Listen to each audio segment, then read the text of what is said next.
ब्रह्मांड को एक दुष्ट साम्राज्य द्वारा जीत लिया गया है, जिसे मदरवर्ल्ड के नाम से जाना जाता है। उनके नेता बालिसारियस हैं, जिन्होंने शाही परिवार की हत्या के बाद पदभार संभाला था। विभिन्न ग्रहों पर कुछ विद्रोही समूह बन रहे हैं, इसलिए साम्राज्य उन्हें कुचलने के लिए सैनिकों को भेज रहा है। कुछ हफ्ते पहले एडमिरल एटिकस बेल्ट पर उतरा और किसानों से अपनी सेना के लिए अपना सारा अनाज तैयार करने के लिए कहा। 10 सप्ताह में इसके लिए वापस आने का वादा किया। सैनिकों को अपनी सारी फसल देने से गांव बिना भोजन के निकल जाएगा, इसलिए साम्राज्य के पूर्व सैनिक कोरा और उसके प्रेमी गुन्नार ने योद्धाओं के एक समूह को इकट्ठा करने के लिए चारों ओर यात्रा की, जो उन्हें सैनिकों से लड़ने में मदद करेंगे। अपनी यात्रा के दौरान उन्हें ट्रेडिंग पोस्ट पर एटिकस को खोजने का मौका मिला और एक लड़ाई हुई, जिसके दौरान कोरा ने एडमिरल को नीचे लाया।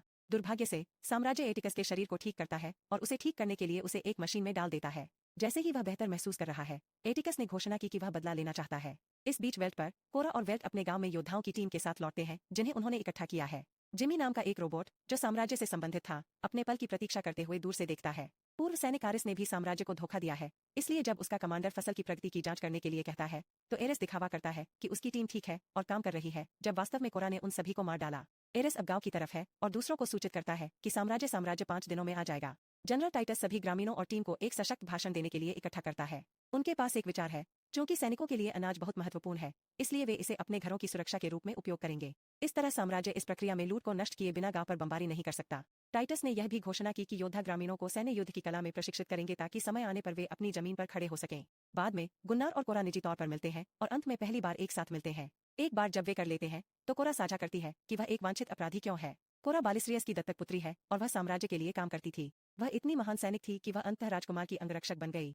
एक दिन राजा ने फैसला किया कि वह सभी युद्धों से थक गया है और वह राजनीति में अधिक शांतिपूर्ण दृष्टिकोण लेना शुरू कर देगा। बालिस्रियस को इससे नफरत थी, क्योंकि यह उससे और उसकी सेना से शक्ति छीन लेगा। इसलिए उसने और अन्य प्रभुओं ने शाही परिवार के साथ घात लगाकर हमला करने के लिए एक बैठक की व्यवस्था की। जबकि बालिसारियस ने राजा और रानी को चाकू मार दिया, कोरा ने अपने पिता के आदेशों का पालन किया और सभी शाही गार्डों को गोली मार दी। फिर उसने राजकुमारी पर अपनी बंदूक तान दी। वह इतनी युवा लड़की को मारने में हिचकिचाई, जिसने कोरा की आंखों में देखा और कहा कि मैं तुम्हें माफ कर देता हूँ। उस समय बालिसारियस ने कोरा पर अपनी प्रतिक्रिया देने के लिए चिल्लाया और कोरा ने अपनी बंदूक निकाल दी, जिससे राजकुमारी की मौत हो गई। हालांकि कोरा की मदद के लिए आभारी होने के बजाय बालिसारियस ने उसे बलि का बकरा के रूप में इस्तेमाल किया और घोषणा की कि उसने पूरे शाही परिवार को मार डाला। अन्य सैनिकों को उसे गिरफ्तार करने का आदेश दिया। इस विश्वासघात से तबाह कोरा ने अपने साथियों को मुक्त करने के लिए गोली मार दी, लेकिन वह अपने ही पिता को गोली मारने के लिए खुद को नहीं ला सकी। इसके बजाय वह भाग गई, अपना नाम बदल दिया और एक नियमित युद्ध अनाथ होने का नाटक करते हुए वेल्ट फार्म में छिप गई। वर्तमान में वापस एटिकस मेडिकल बे में एक टैंट्रम फेंक रहा है, क्योंकि डॉक्टर उसे रिहा नहीं करेंगे और वह इंतजार करने से थक गया है। बहुत चिल्लाने के बाद वह एक डॉक्टर को मार देता है और अंत में उसे काम पर वापस जाने की अनुमति दी जाती है। एक अन्य सैनिक ने नोटिस किया कि मेडिकल टीम ने एटिकस की छाती पर एक निशान छोड़ दिया है, लेकिन वह इसे ठीक नहीं करने का फैसला करता है, क्योंकि यह बदला लेने की उसकी आवश्यकता की याद दिलाता है। वह निशान वह जगह है जहां कोरा ने उसे आखिरी लड़ाई के दौरान सुना, और इसके लिए एटिकस उसे निशान देने वाला कहना शुरू कर देता है। अगले 5 दिनों के लिए सभी ग्रामीण और योद्धाओं की टीम फसल की देखभाल करने के लिए अविश्वसनीय रूप से जल्दी उठती है। कंधे से कंधा मिलाकर काम करने से उन्हें अपनी टीम वर्क में बंधने और सुधार करने की अनुमति मिलती है, जो प्रशिक्षण का भी हिस्सा है। समूह कटाई, इकट्ठा, थ्रेसिंग और अंत में अनाज को आटे में बदलकर अनाज की कटाई करता है। इन दिनों के दौरान दास्ता स्थानीय बच्चों के साथ भी बंध जाती है, जो अपने बच्चों को खोने के बाद उसे ठीक करने में मदद करती है। टाइटस अपनी पुरानी लत में वापस गिरने से बचने के लिए केवल पानी पीना सुनिश्चित करता है।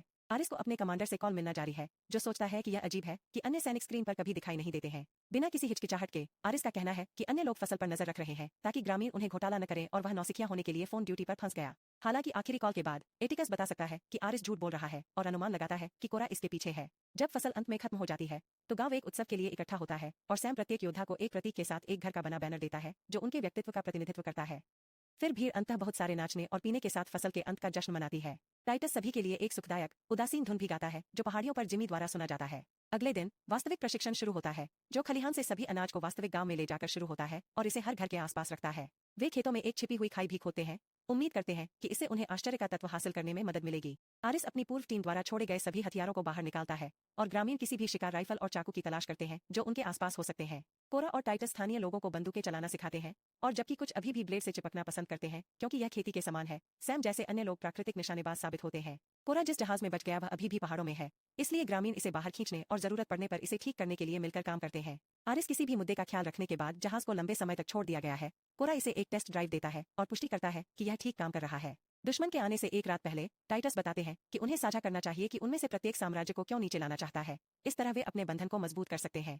वह पहले जाने के लिए स्वयंसेवक है और बताता है कि वह साम्राज्य के लिए एक जनरल हुआ करता था। एक दिन एक उपनिवेशित क्षेत्र ने साम्राज्य छोड़ने और स्वतंत्रता प्राप्त करने के लिए मतदान किया।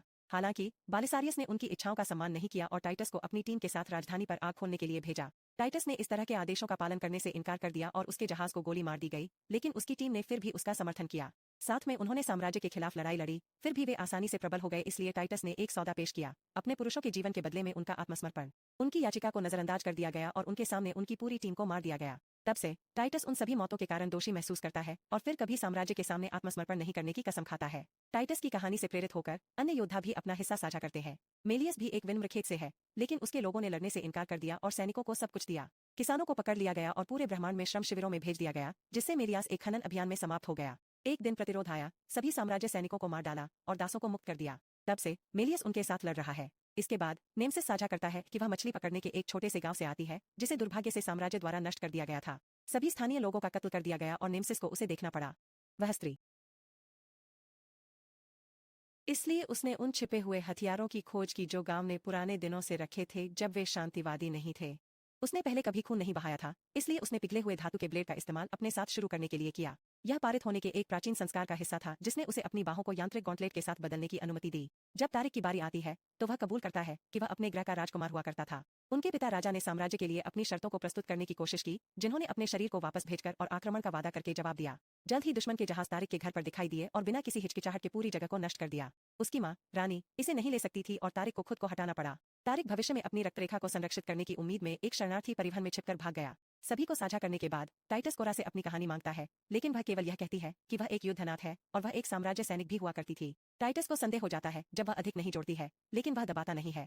अगली सुबह कोरा अपने जहाज पर चढ़ जाती है और पहाड़ों पर उड़ जाती है, जहां वह एक गुफा में प्रवेश करने और जिमी से मिलने के लिए एक झरना पार करती है। वे इस तथ्य पर बंधते हैं कि वे दोनों साम्राज्य के लिए काम करते थे और अब निर्दोषों की रक्षा करने में एक नया उद्देश्य मिल गया है। हालांकि जिमी को लगता है कि लड़ाई जीतने की उनकी संभावना कम है। गांव में स्थानीय लोग दुश्मन के जहाजों के आगमन के लिए समय पर खाई में बमों का एक गुच्छा छिपाते हैं। जैसे ही हर कोई अपने पदों पर जाता है, एटिकस और उनके लोग स्थिति की जांच के लिए रडार का उपयोग करते हैं। उन्हें पता चलता है कि अनाज को ढाल के रूप में इस्तेमाल किया जा रहा है ताकि वे आग न खोल सकें, लेकिन वे यह भी नोटिस करते हैं कि सभी महिलाओं और बच्चों को लॉन्ग हाउस में रखा जा रहा है।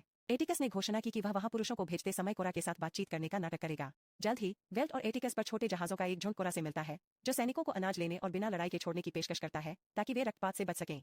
हालांकि एटिकस अब एक बड़ा इनाम चाहता है। इस प्रकार वह बताता है कि उसके लोग पहले से ही लॉन्ग हाउस के आसपास है। अगर कोरा उसके साथ जाने के लिए सहमत हो जाती है तो वह गोली नहीं चलाएगा। स्थानीय लोगों की रक्षा करना चाहते हैं। कोरा अपने दोस्तों को पीछे हटने का संकेत देती है और एटिकस के साथ जाने के लिए सहमत हो जाती है।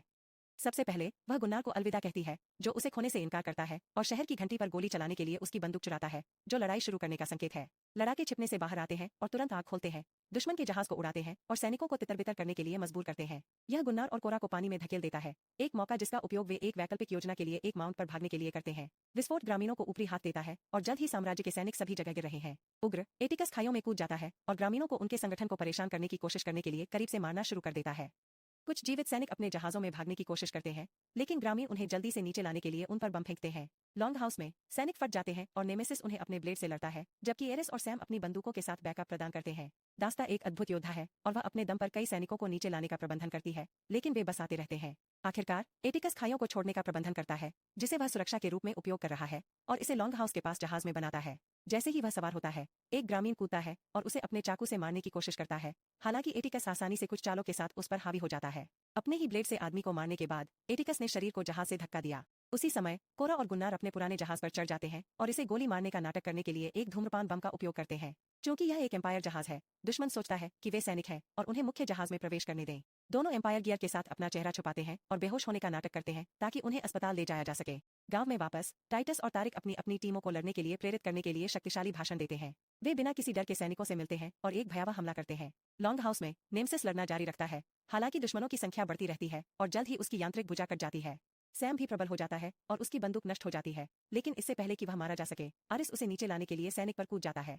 नेमिस हार मानने से इनकार करता है और एक हाथ से लड़ता रहता है, लेकिन वह जल्द ही खटखटाती है और छुरा घोंप देती है। उग्र बच्चों में से एक छिपने से बाहर आता है और सैनिक को चाकू मारता है, जो बच्चे को गर्दन से पकड़ लेता है। यह दास्ता को वापस हड़ताल करने और अंत में लॉन्ग हाउस में दुश्मनों के अंतिम को मारने की अनुमति देता है। बच्चा नेमेसिस को गले लगाता है, जो अलविदा कहता है और फिर मर जाता है। खाइयों में उस टीम का अधिकांश हिस्सा मर चुका होता है, इसलिए एक ग्रामीण जितना संभव हो उतने सैनिकों को नीचे लाने के लिए बमों को सक्रिय करता है। दुर्भाग्य से घुड़सवार सेना डालना जारी रखती है, जिससे तारिक और टाइटस की टीमों के लिए गांव की रक्षा करना मुश्किल हो जाता है, चाहे वे कितनी भी मेहनत करें। जल्द ही सैनिक कई ऑटोमेटन लाते हैं, जो किसी भी इंसान की तुलना में तेजी से आग खोलते हैं, जबकि ग्रामीण आग खोलना जारी रखते हैं। मिलियस धुएं में चारों ओर घुस जाता है और ब्लेड से कुछ सैनिकों को मार देता है। यह उसे ऑटोमेटन के काफी करीब आने और उन्हें नीचे लाने और ग्रामीणों को मौका देने के लिए उनके कमजोर क्षेत्रों में गोली मारने की अनुमति देता है। मुख्य पोत में कोरा और गुन्नार अपने हथियार निकालने और उन्हें घेरने वाले सभी सैनिकों को मारने के लिए सही समय का इंतजार करते हैं। फिर वे बमों का एक गुच्छा स्थापित करने के लिए अलग अलग गलियारों में जाने से पहले एक चुंबन साझा करते हैं। उनकी वर्दी के कारण पहले तो वे किसी का ध्यान नहीं जाते हैं, लेकिन जल्द ही एक सैनिक कोरा को पावर कोर रूम में पाता है। वह तुरंत उसे गोली मार देती है और निचली मंजिल में कूद जाती है, जहां वह अपने रास्ते में आने वाले किसी भी गार्ड से लड़ना जारी रखती है। सैनिकों में से एक इस हमले के बारे में एक संदेश भेजता है और एटिकस खुश हो जाता है कि कोरा तकनीकी रूप से कब्जा कर लिया गया है।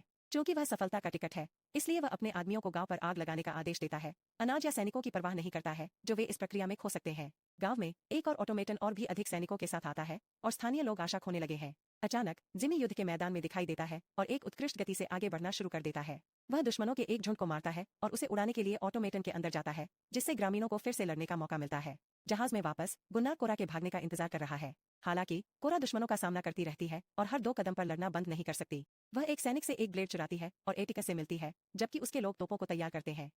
हालांकि उस समय बम फट जाते हैं और जहाज को हिला देते हैं, जिससे तोपें चूक जाती हैं और गांव के बजाय पहाड़ियों से टकराती हैं। जैसे ही जहाज नीचे जाना शुरू करता है, गुन्नार अंदर आता है और एटिकस को दिखाने की कोशिश करता है, केवल पहले गोली मारने के लिए। फिर एटिकस और कोरा एक तलवार की लड़ाई शुरू करते हैं, जिसमें वे पूरे कमरे में फिसल जाते हैं क्योंकि जहाज गिरना जारी रहता है। कोरा ने एटिकस को किक मार दी, लेकिन वह आखिरी सेकंड में पकड़ बनाने और फिर से हमला करने का प्रबंधन करता है। दोनों योद्धा इस प्रक्रिया में अपने ब्लेड खो देते हैं और एटिकस कोरा के ऊपर कूदता है, उसे चोक करने की कोशिश करता है। हालांकि वह गुन्नार द्वारा बाधित है, जो उसे ब्लेड से मारता है। अब कोरा एटिकस को धक्का दे सकती है, उसे एक दरवाजे में पकड़ सकती है और अंत में उसका सिर काट सकती है। कोरा और गुन्नार अपने पुराने जहाज पर लौटते हैं और एक बड़े विस्फोट के साथ ग्रह पर दुर्घटनाग्रस्त होने से ठीक पहले समय पर भागने का प्रबंधन करते हैं। कोरा का जहाज भी एक कठिन लैंडिंग करता है और वह गुन्नार की मदद करने के लिए दौड़ती है, लेकिन बहुत देर हो चुकी होती है और वह उसकी बाहों में मर जाता है। उस समय प्रतिरोध उनके जहाजों के साथ आता है और वे ग्रामीणों को लड़ाई खत्म करने में मदद करते हैं, प्रभावी रूप से दुश्मन को हराते हैं, जबकि जमीन पर हर कोई जश्न मनाता है। उस शाम हर कोई गुन्नार, नेमेसिस और सभी गिरे हुए ग्रामीणों को अलविदा कहने के लिए इकट्ठा होता है। उनके शरीर के साथ उनके बैनर जलाते हैं। दोषी महसूस करते हुए कोरा अंत अपनी बैक स्टोरी सभी के साथ साझा करती है, लेकिन टाइटस एक बड़ा रहस्य छोड़ देता है। राजकुमारी वास्तव में मरी नहीं है, क्योंकि वह एक महान शक्ति रखती है। कोरा उसे ढूंढना चाहती है और अन्य सभी ग्रहों को मुक्त करने के लिए साम्राज्य से लड़ना जारी रखती है और जिमी सहित बाकी योद्धाओं ने मदद करने का वादा किया। सदस्यता लेना और सूचनाएं चालू करना सुनिश्चित करें ताकि आप इस तरह के और वीडियो देख सकें। देखने के लिए धन्यवाद।